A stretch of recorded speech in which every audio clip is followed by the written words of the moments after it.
He was just a homeless man, until he uncovered a secret too dangerous to stay hidden. Framed, silenced, and thrown behind bars, now, he stands in court with everything on the line. Will justice prevail, or will the powerful bury the truth forever? What happens next will leave you speechless. Snow drifted silently through the Chicago night, settling on the empty benches of Grant Park. The city was alive with flashing billboards, honking taxis, and people bundled in expensive coats rushing between towering glass buildings. A world of comfort and security was just a few streets away. But here, in the shadows of Michigan Avenue, life was a different kind of reality. Daniel Carter sat against the brick wall of an abandoned storefront. His fingers curled inside the sleeves of his worn-out jacket. His breath was visible in the freezing air, small clouds of warmth that disappeared as quickly as they came. The tattered beanie on his head did little to keep the cold from gnawing at his ears. But it was all he had. The streets had a way of making a man forget what true warmth felt like. He wasn't always like this. Once, he had a home, a family, a job he loved. He used to build things that mattered. Tables, chairs, even entire kitchen cabinets made by his own two hands. But after the accident, after the loss, after everything that followed, the world had swallowed him whole. The city never stopped. People walked by him every day, their eyes skimming over his presence like he was just another part of the scenery. Some avoided looking at him altogether, as if acknowledging his existence might somehow taint their own. Others would throw a few coins at his feet without breaking stride. The worst were the ones who looked at him with pity, offering empty words he neither wanted nor needed. Daniel had learned to stop expecting kindness. He survived, day after day, on whatever scraps of dignity he had left. He never begged, never asked for help. If the world had no use for him, then fine. He had no use for the world either. And yet, there was one thing he held onto. A thick, old wool blanket, frayed at the edges but still warm. The only thing left of his past. The last gift his wife had given him before she was taken away. He never told anyone about it. Never let it stray too far from his grasp. It was the only piece of home he had left. Daniel didn't believe in second chances. The world had shown him, time and time again, that people like him didn't get them. But despite everything, despite the years of being invisible, there was still a part of him, small, fragile, that refused to let go completely. The night deepened, the wind cutting sharper through the streets. Daniel pulled the blanket tighter around his shoulders, his mind already settling into the numbness that came with Chicago's brutal winters. He knew better than to fight it. Then, a sound, small, faint, a whimper. Daniel's tired eyes lifted, scanning the snow-covered sidewalk.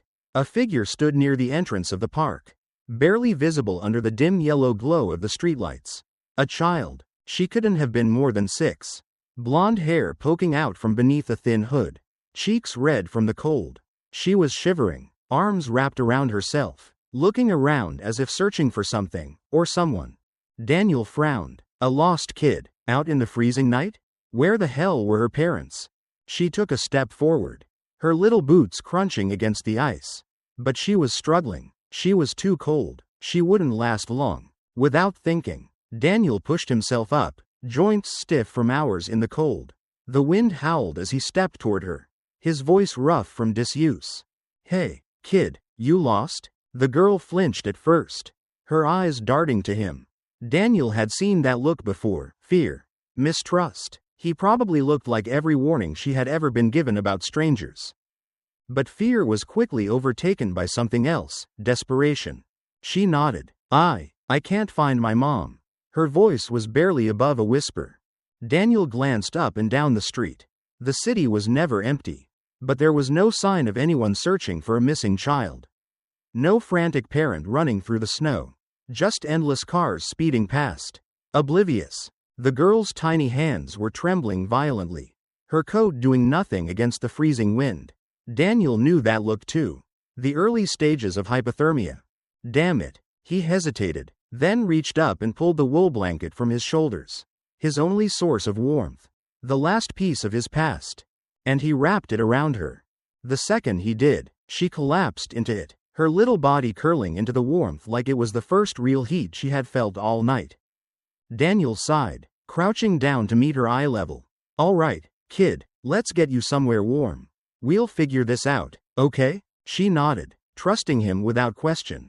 Daniel had no idea that, in that moment, the course of his life had changed forever. Daniel pushed the cafe door open, and a gust of warm air rushed over them. The place was nearly empty, save for a few late-night workers hunched over laptops and a barista leaning against the counter. Scrolling through her phone, the scent of coffee and toasted bread filled the air, so familiar yet distant, like a memory from another life. Lily clutched the wool blanket tight around her shoulders, her small fingers barely poking out as she shivered. Daniel guided her toward a booth near the heater and helped her climb onto the seat. He could still feel the cold in his bones, but at least she was safe. The barista finally noticed them. Her expression flickered between curiosity and mild hesitation before she sighed and walked over.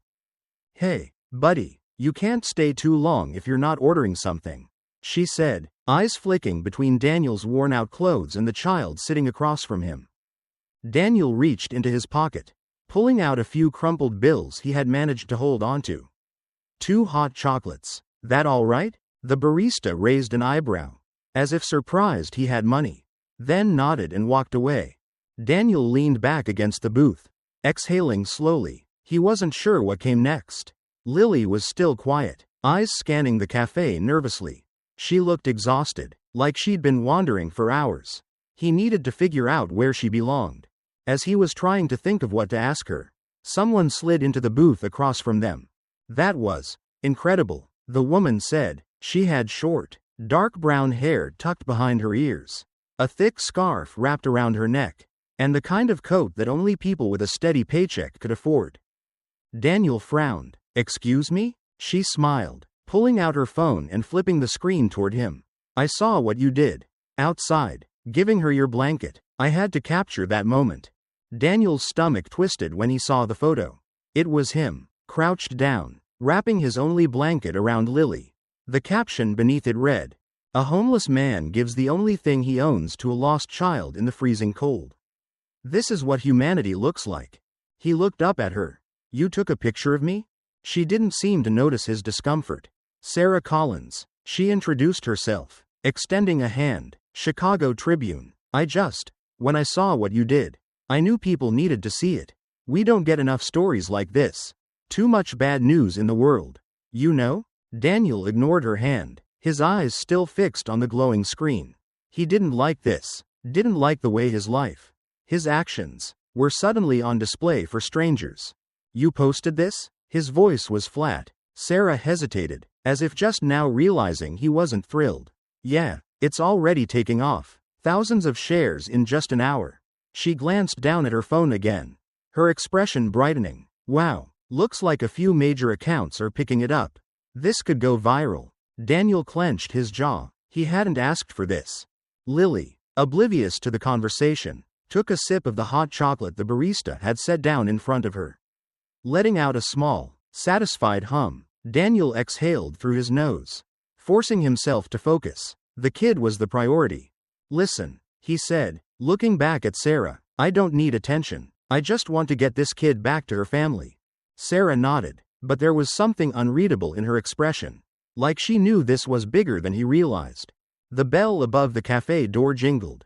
Daniel barely had time to turn before a woman in a puffy winter coat rushed inside, her face frantic. "Lily." The girl whipped around. "Mommy." Daniel barely had time to process before Lily scrambled off the booth and into her mother's arms. "You scared me to death," the woman gasped, pressing kisses into her daughter's hair. She looked up at Daniel, her eyes welling with emotion. Thank you for keeping her safe." Daniel just nodded, suddenly feeling exposed. He wasn't used to this kind of gratitude. Sarah's phone dinged. She glanced at it and let out a low whistle. "You might want to brace yourself," she murmured. "This thing's exploding online." Daniel had no idea what that meant for him. The shelter was nothing like Daniel had imagined. He had expected a cramped, overcrowded space filled with rows of cots and the stale scent of too many unwashed bodies in too small a room. Instead, the place looked, well, presentable. The front lobby had clean tile floors, warm yellow lighting, and even a reception desk where a woman in a blue vest checked people in. Mike Turner had made sure to lead Daniel through the main entrance. Talking the whole way. "We try to keep things organized here," Mike said, walking with an easy confidence. "Too many shelters get overwhelmed. We only take in people who qualify for our program." Daniel frowned. "Qualify?" Mike gave him a reassuring smile. "Just some basic rules. No troublemakers. No drugs. And, of course, proper identification." That last part made Daniel pause. He glanced toward the entrance, where an old man with a worn-out coat and trembling hands stood at the desk. The receptionist shook her head, and the man's shoulders slumped. "Next in line," the woman called, ignoring the way the man lingered, as if hoping she'd change her mind. Daniel turned back to Mike. "That guy's homeless. Why turn him away?" Mike sighed. "It's complicated. We have to be careful who we let in. Safety concerns. Funding limitations, you get the idea." Daniel didn't, but he kept his mouth shut. He spent the night in a shared dormitory, lying on a thin mattress while the sounds of muffled coughs and restless movements filled the space. It was warm, cleaner than the streets, but it didn't feel right. He didn't belong here. He never had. The next morning, he stepped outside, hoping for fresh air and distance from the shelter. That's when he saw Sarah waiting near the corner, her hands shoved into her coat pockets, her breath visible in the cold. "We need to talk," she said. Daniel frowned. "About what?" She hesitated, then glanced toward the shelter. "About Mike." Daniel folded his arms. "You don't trust him." Sarah exhaled. "I looked into his organization. There's money missing." Daniel, large sums from the funding reports just gone. No explanations, no paper trail. And now you're telling me they turn people away for not having ID? That doesn't sound like charity to me. Daniel wanted to argue, but deep down, he had already felt it. Something was off. Before he could respond, a rough voice spoke behind him. "You're wasting your time with that guy." Daniel turned to see an older man sitting on a bench, his bearded face partially hidden under a hood.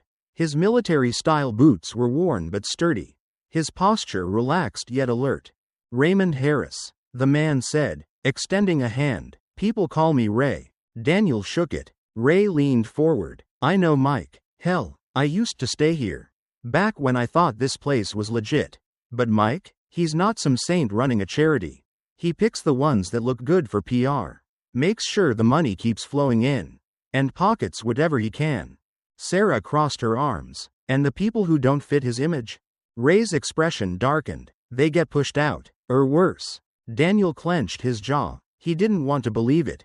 But what he'd seen last night, what Sarah had found, and now Ray's words, it all pointed to something ugly. He had spent years avoiding problems that weren't his, staying invisible, keeping his head down. But this, he couldn't ignore. Daniel paced outside the shelter, his breath visible in the cold air, his fists clenched and unclenched at his sides. The conversation with Ray replaying in his head. Everything about Mike Turner felt wrong. The way he ran the shelter like a business. The missing funds Sarah had uncovered. And the way he handpicked who got help and who didn't. But hearing Ray confirm his suspicions had been the final push. He wasn't going to sit back and ignore it. Not this time. Sarah stood nearby, watching him carefully. "You sure about this?" she asked. "If we go in there without proof, this could backfire." Daniel exhaled sharply. "I don't need proof to ask questions." Sarah didn't look convinced, but she didn't stop him either. They entered the building together. The shelter looked even more polished in daylight. The lobby had been decorated for the holidays, twinkling lights, a plastic Christmas tree in the corner, and a table stacked with donation bins. It gave the illusion of generosity. At the far end of the room, Mike stood in a suit, shaking hands with a small group of well-dressed men and women. The donors, the people who kept his operation running. Daniel didn't hesitate. He marched across the room, his voice cutting through the quiet murmur of conversation. "I need to talk to you." Mike turned, flashing his usual easygoing smile, until he saw who it was. The warmth in his expression flickered, but only for a second. "Daniel," he said, his voice smooth, controlled. "What can I do for you?" Daniel ignored the audience. "You can start by explaining why people like Ray are being turned away while you take donations in their name." A murmur ran through the small crowd. Mike's eyes flickered toward them before he turned his full attention back to Daniel. I'm not sure I understand what you mean. Daniel took a step closer. You know exactly what I mean. You're keeping the money, aren't you? You don't help the people who need it most. You just help the ones who make your shelter look good. The donors exchanged uncertain glances. Mike let out a soft chuckle, shaking his head. I get it, he said, voice calm, almost sympathetic. Change is hard. A lot of people struggle when they first come here. They don't always understand how things work. Daniel stiffened. Mike turned to the donors, addressing them now instead of Daniel. This happens sometimes, he continued. We take in people who've been on the streets a long time. And, well, some of them have trouble adjusting. They don't always want to follow the rules. Daniel felt a surge of anger. That's not what this is about. Mike sighed. I know it's frustrating, Daniel, but we have to be careful. We can't help everyone. We have to make sure the resources go to those who are willing to work toward a better future. One of the donors, a woman with a pearl necklace and an expensive coat, nodded approvingly. That makes sense, she said. Mike smiled, nodding along with her. Exactly. We're not just throwing money around. We're building opportunities. Daniel could see it happening. The way Mike twisted the conversation. The way he reframed everything to make himself look like the reasonable one. And it was working. The donors weren't questioning him. If anything, they were looking at Daniel now with something close to pity. A deep frustration settled in Daniel's chest. This was a mistake. Sarah touched his arm lightly. Come on, she murmured. This isn't going anywhere. Daniel clenched his jaw, but he knew she was right. He turned and walked out without another word. The cold air hit him like a slap, but it didn't clear his head. He had wanted to call Mike out, to make him answer for what he was doing. But instead, Mike had used the moment to make himself look better. Sarah sighed beside him. We should have waited. We needed more than just suspicions. Daniel rubbed a hand down his face. Yeah, I see that now. Ray was waiting for them near the alley. One look at their faces and he already knew. Didn't go well, huh? Daniel shook his head. Ray exhaled through his nose, crossing his arms. I told you, guys like him? You can't just barge in and expect the truth to come out. They're too damn good at playing the game. Daniel had no argument for that. Sarah hesitated, then said, there's more. Both men looked at her. When we were leaving, I overheard something. Mike was talking to someone on the phone. He mentioned a meeting with city officials. Something about ensuring the funding keeps flowing. Daniel frowned. What kind of meeting? Sarah shook her head. I don't know, but it sounded like whatever he's doing. He's not doing it alone. A new realization settled over Daniel. Mike wasn't just some greedy shelter manager pocketing a few donations. This was bigger than him. Daniel sat on the edge of a frozen park bench, his breath curling into the night air. The city had moved on from the confrontation at the shelter, but he couldn't shake the feeling that something was coming. He had felt it all day, the unease, the stares that lingered a second too long, the way people whispered when they thought he wasn't listening. By morning, he understood why. The first newspaper he saw was stuffed into a trash can, the edges damp from melted snow. The headline read, Local Shelter Hero or Troublemaker? A former homeless man stirs controversy. Daniel pulled the paper out and skimmed the article, his stomach twisting tighter with every line. It painted him as bitter, unstable, someone who had been given a chance but refused to accept it. It described him as a man who rejected help only to turn around and attack the very people trying to support the homeless community. There was even a quote from an anonymous source within the shelter, claiming Daniel had a history of aggression. He clenched his jaw and shoved the paper back into the trash. It wasn't just one article. The same narrative started appearing across different news outlets. A local news station ran a segment questioning whether his story had been exaggerated. A radio talk show host scoffed at the idea that a man who had lived on the streets for years could suddenly become a hero.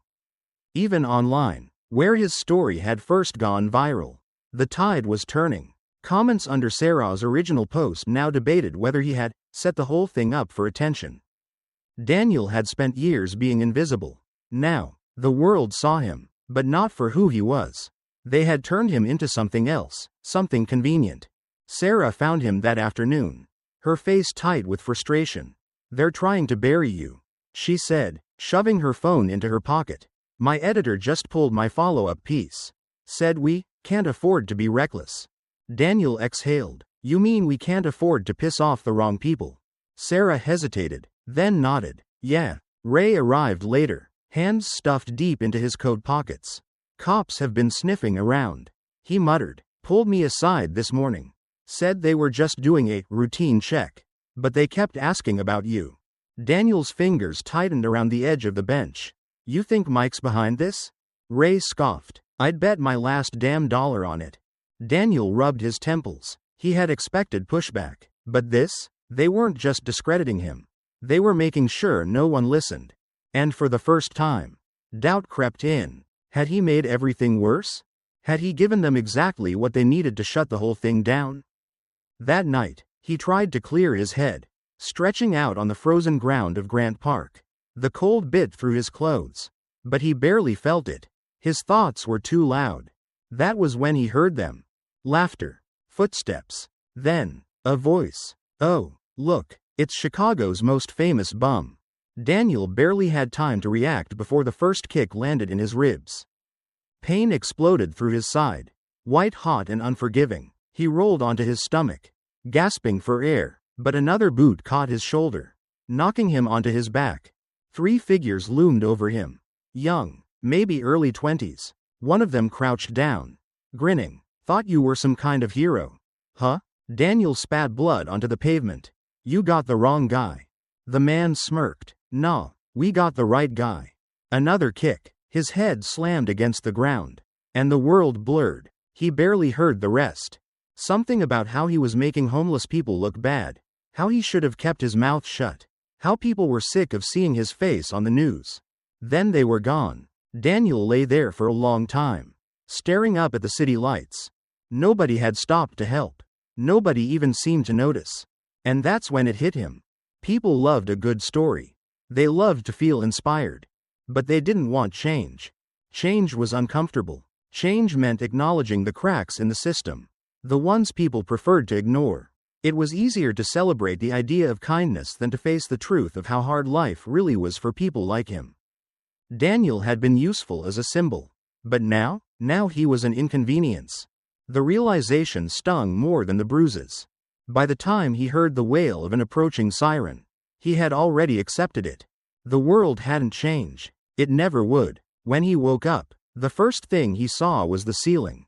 White, sterile, fluorescent lights humming faintly overhead. A hospital. His body ached in places he didn't know could ache. He tried to sit up, but a sharp pain lanced through his ribs, forcing him back down. Then he saw him. Mike Turner, sitting casually by the window, legs crossed, hands folded in his lap. Well, Mike said, flashing a practiced smile, you've had quite the week, haven't you? Daniel's fingers curled into the sheets. What do you want? Mike held up his hands. Hey, I'm just here to help. You got roughed up pretty bad. Figured you could use a friend. Daniel didn't say anything. Mike sighed, standing up and walking toward the bed. Look, I get it. You're angry. You think I'm the bad guy. But the truth is, this whole situation, it's out of your league. He reached into his coat pocket and pulled out a thick envelope. Set it on the table next to the bed. Consider this an apology, Mike said. A fresh start, a little cash, a warm place to stay. No more trouble, no more cameras, no more bad press. Daniel stared at the envelope. He didn't need to open it to know what was inside. Mike's smile widened. All you have to do is walk away. Daniel looked up at him. His ribs ached, his head throbbed, his entire body screamed at him to stop, to take the out. But then he thought about Ray, about Sarah, about all the people who had been turned away from that shelter with nowhere to go. And he realized he had a choice. He could take the money and disappear. Or he could finally, truly fight back. Daniel stared at the envelope sitting on the hospital tray. He could still hear Mike's voice. Smooth and confident, like he was doing Daniel a favor. Like he hadn't orchestrated everything that led him to this moment. All you have to do is walk away. Daniel let out a slow breath, his ribs aching with the motion. His fingers hovered over the envelope before he slid it off the tray and let it drop onto the floor. Mike's expression didn't change. He just exhaled through his nose, nodding slightly. as if he had expected this. "You're making a mistake," Mike said, standing up and adjusting his coat. "There's only so much you can fight before you run out of places to hide." Daniel met his gaze, unflinching. "I stopped hiding a long time ago." Mike studied him for a moment, then smirked. "Suit yourself." He turned and strolled out the door like a man with nothing to worry about. Daniel sat in silence for a while, listening to the faint hum of the hospital machines. He had just turned down the easy way out, the safe way, and now, there was no turning back. A knock at the door made him look up. Sarah slipped inside, shutting it quickly behind her. Her face was tense, eyes scanning him like she was checking for anything worse than the bruises he already had. "You all right?" she asked. Daniel gave a dry chuckle. "Been better." Sarah crossed her arms. "I saw Mike leaving. Let me guess, he came in here pretending to be your savior?" Daniel nodded. "Offered me a fresh start. I told him to shove it." Sarah smiled faintly. "Good." Then her expression hardened. "But that means things are about to get worse." She pulled up a chair, leaning in. "Listen, I've been digging deeper. The money missing from the shelter? It's worse than I thought. It's not just disappearing, it's being funneled into shell companies. Fake businesses that exist on paper but don't actually do anything." Daniel frowned. "And where does that money end up?" Sarah exhaled sharply. "That's the part one haven't cracked yet. But if it's connected to city officials, then this isn't just about Mike. He's got protection." Daniel rubbed his temples. "So we need proof. Something undeniable." Sarah nodded. "And I have an idea." She hesitated. "I need you to go back to a shelter. Not Mike's, but one of the smaller ones that don't get much funding. The kind of place that would have people who've been pushed out. People who might have stories to tell." Daniel didn't love the idea of walking back into a shelter. But he knew she was right. He needed to hear from the people Mike had abandoned. "All right," he said. "I'll do it." Sarah gave him a quick nod. "Good. And I'll keep following the money." 3 days later, Daniel found himself at a shelter on the south side. One that barely had enough beds for the people who needed them. It was a far cry from the polished image of Mike's operation. The floors were scuffed, the walls dull and faded. No donors taking tours, no cameras capturing heartwarming moments. Just people trying to survive. He spoke with half a dozen people that day, and the pattern became clear. Some had been kicked out for questioning Mike's decisions. Others had simply been told there wasn't room for them anymore, even as new faces kept coming in. A few even mentioned being warned to keep their mouths shut if they wanted a chance at another shelter. One woman, Carla, had spent 2 years at Mike's shelter before suddenly being turned away. "He said I wasn't fit for the program anymore," she muttered, stirring a cup of watered-down coffee. "But I knew what it really was. I started asking why some of us weren't getting the same help as others." Daniel leaned forward. "And did you ever hear anything? About where the money was going?" Carla hesitated, then lowered her voice. "Once, one of the workers there, she slipped up and mentioned something about keeping the city happy. But when I pressed her, she shut down real fast." Daniel exchanged a glance with Ray, who had tagged along. It wasn't solid proof, but it was another crack in Mike's carefully built image. They were getting closer. That night, Sarah called, her voice unusually tense. "We're not the only ones looking into this," she said. Daniel sat up. "What do you mean?" She hesitated. "I got an email. No sender name, no reply address. Just one sentence." She read it aloud. "Stop now, or you'll regret it." Daniel clenched his jaw. "That's not subtle." Sarah let out a humorless laugh. "No, it's not." She sighed. "And it gets worse. Ray told me there are rumors going around. Some of the people who used to speak out about shelters like Mike's, they just vanished. No arrest records, no transfers to other shelters. Just gone." A cold knot formed in Daniel's stomach. For the first time, he truly understood how deep this went, and how dangerous it was becoming. The next morning, Sarah stormed into the diner where Daniel and Ray were waiting. She looked furious. "They shut me down," she snapped, dropping into the seat across from them. Daniel frowned. "What?" Sarah ran a hand through her hair, shaking her head. "I tried to publish the article. I had everything lined up, the interviews, the records of missing funds. And right before it went live, my editor killed it." Ray's face darkened. Because of Mike? Sarah nodded. Not just him. Someone higher up. I don't know who, but my editor wouldn't even look me in the eye. Just said it was a corporate decision. Daniel's hands tightened into fists. They had lost their best weapon. Sarah exhaled. They suspended me. Said I violated editorial guidelines. She gave a dry chuckle. Translation.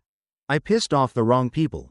Ray leaned back, muttering, well, shit. Daniel rubbed his temples. So what do we do now? Sarah was quiet for a moment. Then she pulled out her phone and placed it on the table. We do it ourselves, she said. Ray raised an eyebrow. Meaning? She met Daniel's gaze. We go straight to the people. We record everything. We put it online. We make it so big that no one can ignore it. Daniel let out a slow breath. It was reckless. It was risky. But after everything, what other choice did they have? He nodded. Let's do it. Daniel sat in the back of Ray's van, staring at the old laptop screen as Sarah set up the live stream. The small group around them, other homeless individuals who had seen the worst of Mike's system, watched with a mix of anticipation and nervous energy. This is it, Sarah muttered, adjusting the camera. Once we go live, there's no taking it back. Ray cracked his knuckles. Good. Let's make some noise. Daniel inhaled deeply, steadying himself. His body still ached from the beating. But there was no time to dwell on pain. He leaned toward the camera as Sarah gave him a nod. And then, they went live. The screen flickered, and suddenly, Daniel was no longer invisible. Chicago, he began, voice steady despite the tension in his chest. You know me, or at least, you think you do. He let that sink in before continuing. For the past few weeks, you've seen my face on the news. In your social media feeds. They told you I was a hero. Then they told you I was a liar. Now, I'm here to tell you the truth. He glanced at Sarah, who pulled up the first document, an official funding report from Mike's organization. This is where your donations were supposed to go, she explained, pointing to the numbers on the screen. But here, she flipped to another document. This is where they actually went. Fake companies, shell corporations, money meant for shelters funneled into private pockets. The numbers didn't lie. Ray leaned forward, his usual gruffness replaced by something sharper. I lived in that shelter. I saw how people got turned away while Mike put on a show for his donors. People died in the cold because of him. The comments were pouring in now. Some supportive, others skeptical. Daniel pushed forward. They don't want you to know this. They want to distract you. Make me the bad guy. But this isn't just about me. It's about everyone they've used. Everyone they've abandoned. And then, almost as if on cue, the screen went black. The live stream had been shut down. Sarah cursed, frantically refreshing the page. No, no, no. Ray grabbed his phone. It's gone. Whole page is wiped. Daniel barely had time to process before the sirens started. They had been found. Move, Ray barked, shoving open the van door. Scatter. Daniel and the others barely got 2 steps before the cops swarmed in. Hands where we can see them. Daniel turned, and there was Mike, standing just behind the police line, arms crossed, smirking like he had already won. Daniel didn't resist when they forced his hands behind his back. The battle had started, and he had just lost the first round. Daniel sat on the cold metal bench inside the holding cell, his wrists still sore from the tight handcuffs. The fluorescent lights overhead buzzed faintly, casting a harsh glow over the gray walls. The jail wasn't packed, but there were enough people inside, drunks, small-time offenders, a few who, like him, were probably just in the wrong place at the wrong time. Except Daniel knew better. He wasn't here by accident. A guard had shoved a newspaper through the bars that morning. It lay crumpled at his feet, but the headline still burned in his mind. Former homeless man sparks chaos. Livestream stunt leads to arrests. They had twisted everything. The article claimed that Daniel and his group had been inciting unrest. That their livestream had been a ploy to stir up the public under false pretenses. Words like agitator, instigator, and public nuisance had been thrown around freely. Worse, someone had dug into his past and fabricated a criminal record, slipping in false accusations of theft from years ago. Daniel clenched his fists. It wasn't just Mike anymore. This was bigger. Sarah had warned him that the media could be manipulated. But seeing it happen in real time, watching the public turn against him so fast, was something else entirely. The sound of footsteps echoed down the hall. He looked up as a guard stopped outside his cell. "You got a visitor." Daniel frowned as the guard unlocked the door and gestured for him to follow. He expected to see Sarah or maybe Ray, assuming he had made it out of the chaos in one piece. But when he stepped into the visiting room, the man waiting for him was neither. Mayor James Holden. Holden sat with one leg crossed over the other, dressed in a dark navy suit. He looked exactly like the kind of man who had never spent a single second worrying about where his next meal would come from. He offered Daniel a tight smile and gestured to the chair across from him. Daniel didn't sit. Holden let out a small sigh. "Daniel, let me be direct with you. You've created quite the mess." Daniel crossed his arms. "That's what happens when you expose corruption." Holden tilted his head slightly, as if amused. "Corruption. That's a strong word. What I see is a man who had an opportunity to improve his life and decided to throw it away for, what? A stunt? A crusade?" Daniel exhaled sharply. "You here to lecture me or to get to the point?" The mayor's smile didn't waver. "All right, then. Here's the point. This city doesn't need a martyr. It needs stability. And right now, you're disrupting that." Daniel let out a dry laugh. "I'm disrupting things? I'm the one sitting in here while people like Mike steal from the poor." Holden's expression remained unreadable. "Daniel, I'm offering you a way out. You walk away from this. You tell the public that your claims were exaggerated, that you acted out of frustration. You get your freedom, and we all move on." Daniel leaned forward, resting his hands on the table. "And if I don't?" Holden's smile finally faded. "Then you stay here, or worse. I'm sure I don't need to explain how quickly things can go wrong for someone in your position."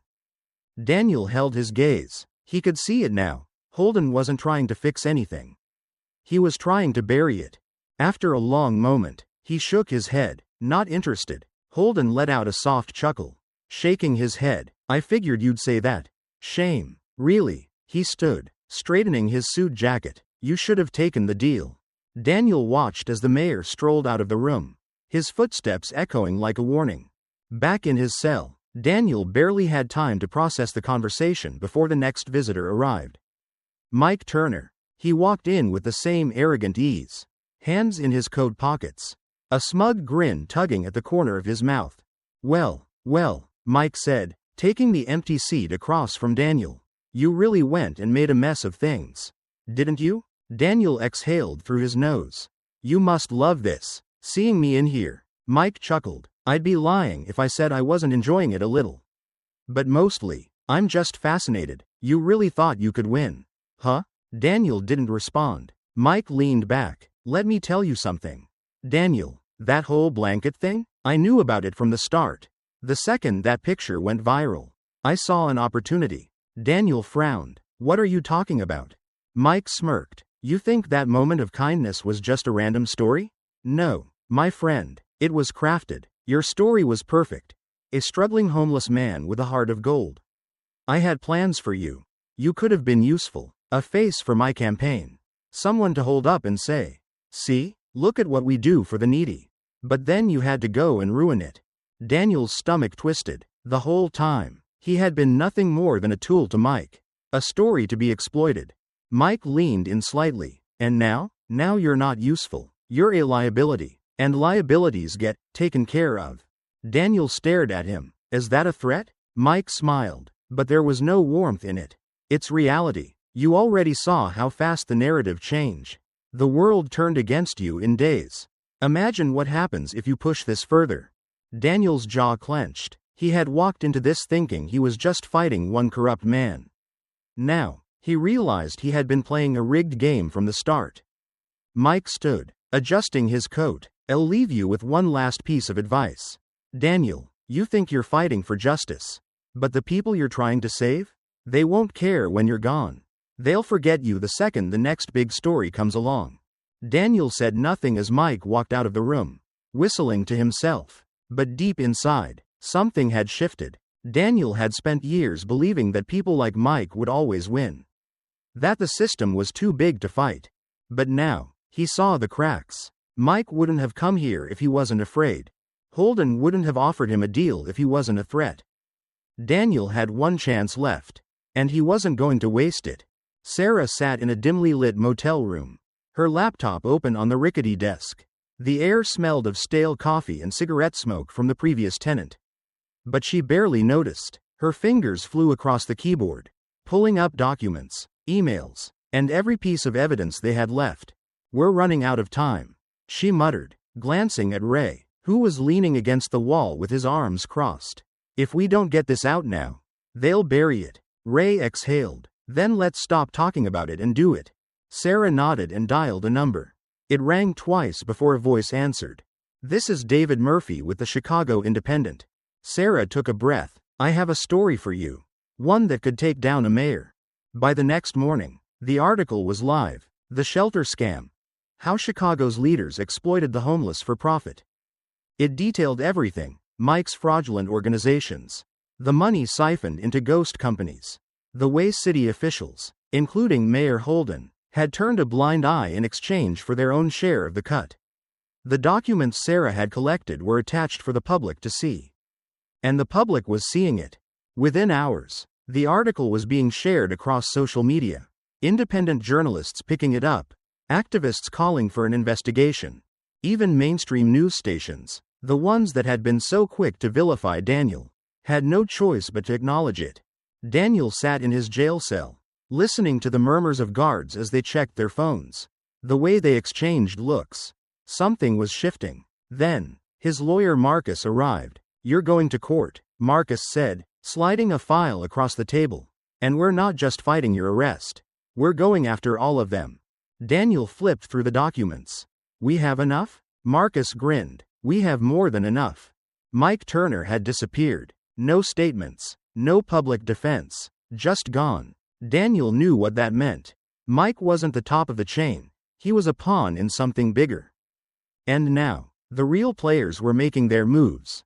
Mayor Holden went on live television, calling the allegations an attack on the city's leadership. He framed the scandal as an exaggeration, an attempt to smear public servants who had worked tirelessly for the people. Then, he did something worse. He pushed a new policy, a law that would give the city greater control over homeless shelters, allowing them to crack down on misuse of resources. It was packaged as reform, but Daniel knew exactly what it was: an excuse to silence any remaining opposition. "They're doubling down," Sarah said, pacing the motel room. "They're not running from it. They're using it." Daniel clenched his jaw. "Then we don't stop." Ray never showed up to the next meeting. Daniel called, but his phone went straight to voicemail. Then, Sarah got a message. It was an address, a hospital. They found Ray in the emergency room, unconscious. The doctors said he had been jumped, beaten within an inch of his life. The cops called it random street violence. Daniel knew better. He sat beside Ray's bed, staring at the machines keeping him alive.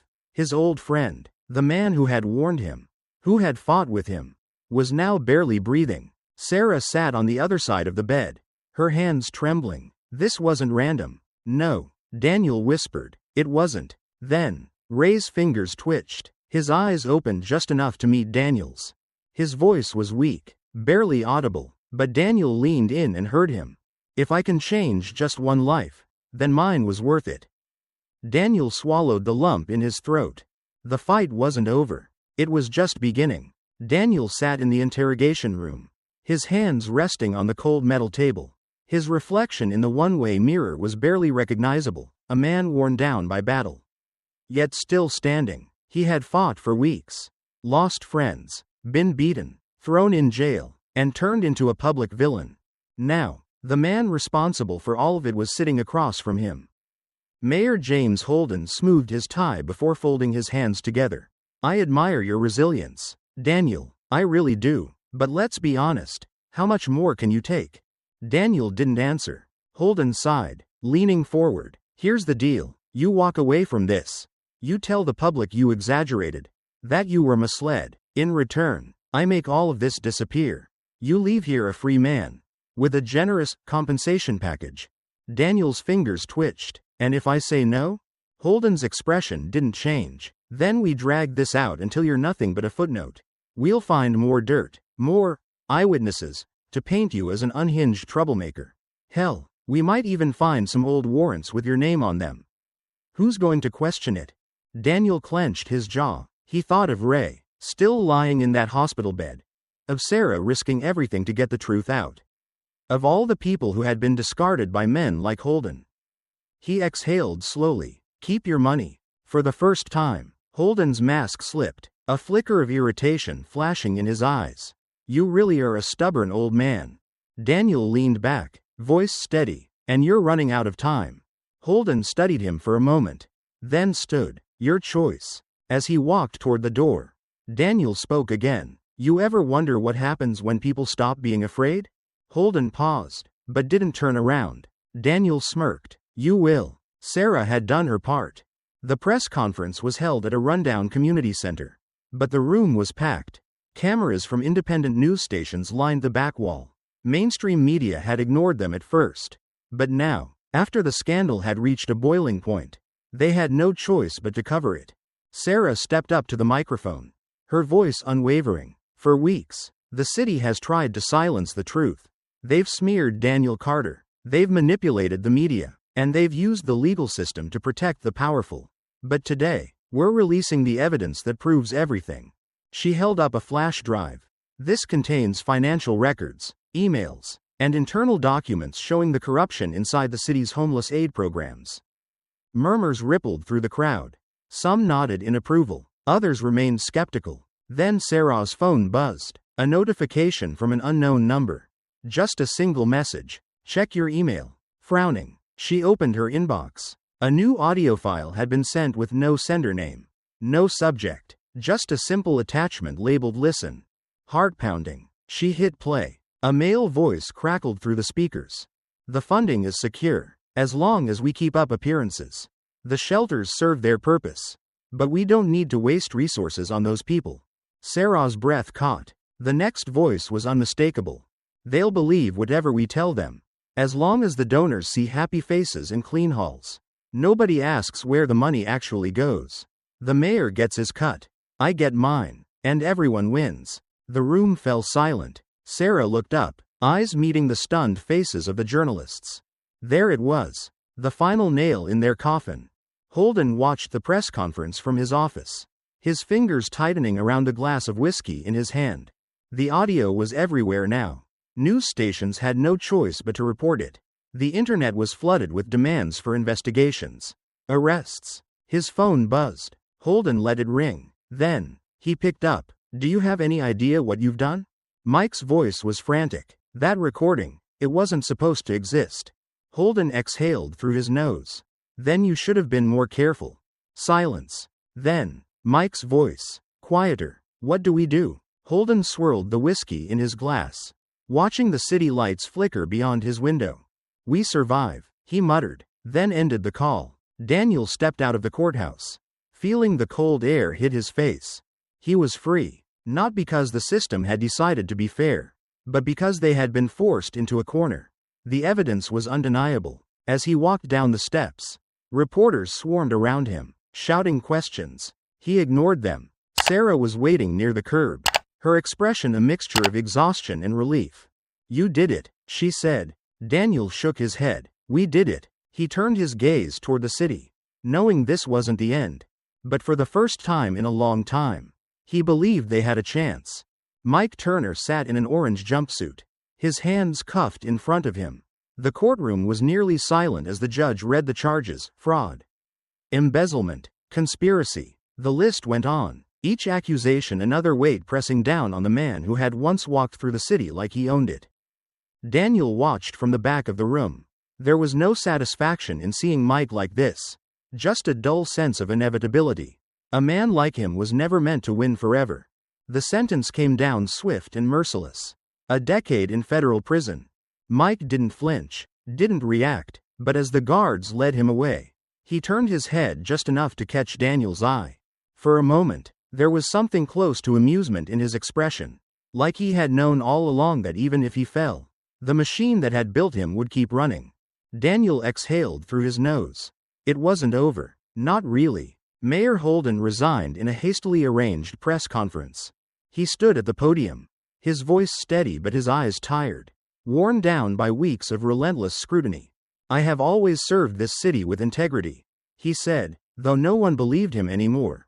"But in light of recent events, I believe it is in Chicago's best interest that I step aside." He wouldn't be facing trial. The system had protected him, as it always did for men in his position. A quiet exit, a comfortable retirement, and soon, people would forget. Daniel doubted he'd ever see the inside of a courtroom. But at least he was gone. Freedom came without fanfare. One moment, Daniel was in a cell, waiting for whatever came next. The next, a guard was handing him back his old clothes, the ones he had been wearing the night they arrested him. No compensation, no apologies, just an unceremonious shove back into the world. Sarah was waiting outside the jail. She had a duffel bag slung over one shoulder, her hair messier than usual, her eyes sharp but tired. "You're free," she said. Daniel smirked. "That what we're calling this?" She let out a soft chuckle. "Better than the alternative." He nodded, stretching his sore muscles. The city smelled the same. Exhaust fumes, wet pavement, something frying in the distance. For all that had happened, it was as if nothing had changed. And maybe, for most people, it hadn't. "Ray?" Daniel asked. Sarah's expression faltered. "Still in the hospital, but he made it through surgery." Relief hit him harder than he expected. He had prepared himself for the worst. They drove straight to the hospital. Ray looked smaller in the hospital bed, wires and tubes snaking around his body. His face was bruised, but his eyes were open when Daniel walked in. Ray smirked weakly. "Took you long enough." Daniel chuckled. "Figured I'd let you get some rest." Ray shifted slightly, grimacing. "So, we win?" Daniel exhaled. "We stopped Mike, but I don't know if that counts as winning." Ray nodded slowly, as if he had expected that answer. "They're still out there." Daniel didn't have to ask who they were. The politicians, the businessmen, the ones who had made all of this possible, the ones who would find another Mike, another way to turn suffering into profit. But that didn't mean they had to let it happen. Sarah lost her job a week later. Her editor called it a violation of journalistic integrity. She called it what it was, punishment. But she didn't look angry when she told Daniel the news. If anything, she looked lighter. "Independent press is picking me up," she said, holding her phone up. "They want me to run investigations my way. No corporate oversight, no backroom deals." Daniel raised an eyebrow. "You sure you want to keep fighting this?" Sarah smiled. "Are you?" He didn't answer. He didn't have to. A month passed. People moved on. The news cycle chewed up the scandal and spat it out for the next controversy. Daniel didn't expect anything else. But the shelters changed. The donations didn't dry up like Mike had always claimed they would. If anything, more money poured in, real money, from people who wanted to see it used right. Some shelters were shut down and restructured. Others were put under new management. It wasn't perfect, but it was something. Daniel never went back to them. Instead, he spent his nights where he always had, out on the streets, in the corners of the city people liked to pretend didn't exist. Not because he had no place to go, but because there were still people out here, people who needed someone to see them. One night, a reporter found him sitting on a bench, watching the snow drift onto the pavement. They had a microphone, a camera crew, all the makings of another viral story. They asked him what was next, what his plan was now that everything had changed.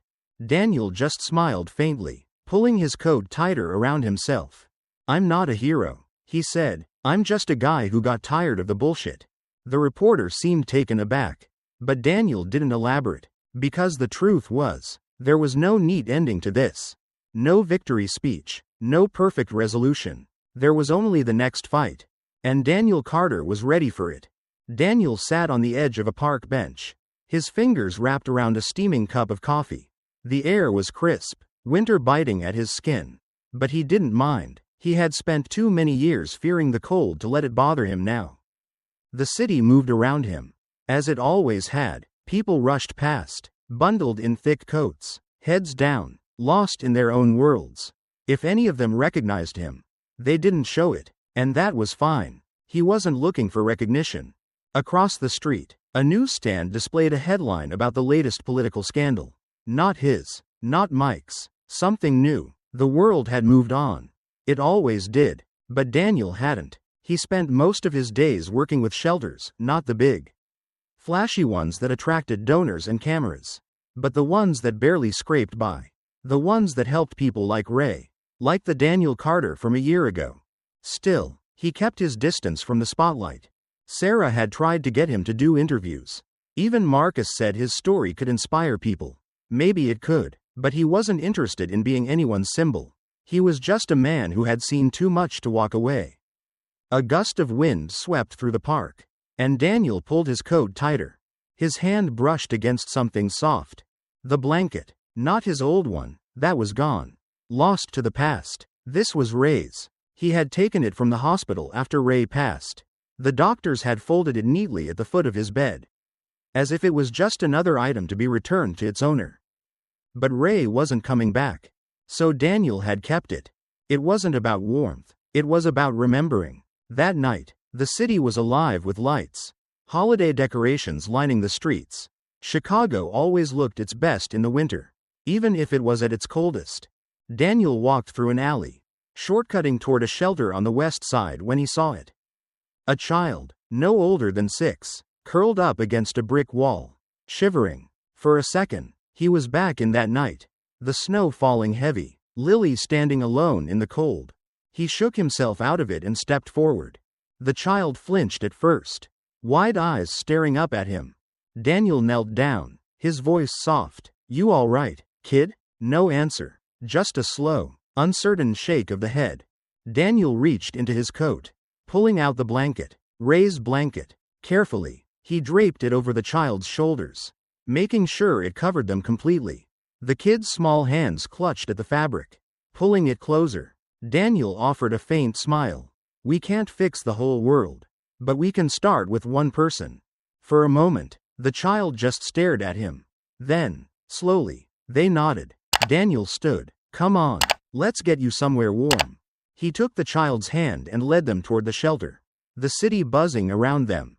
From across the street, a figure watched. They stood in the shadows, hands in their pockets, their face obscured by the flickering streetlights.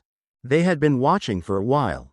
They saw everything. Then, as Daniel disappeared around the corner, they turned and melted into the crowd, vanishing as if they had never been there. In a world where the powerful control the narrative, standing up for the truth comes at a cost. Daniel lost everything, but in the end, his fight exposed corruption and gave a voice to the unheard. The battle for justice is never easy, and sometimes, it takes just one person to spark change. Would you have made the same choice if you were in his shoes? Let us know in the comments below. And don't forget to subscribe to Shadow Secrets for more gripping stories that reveal the truth hidden in the shadows.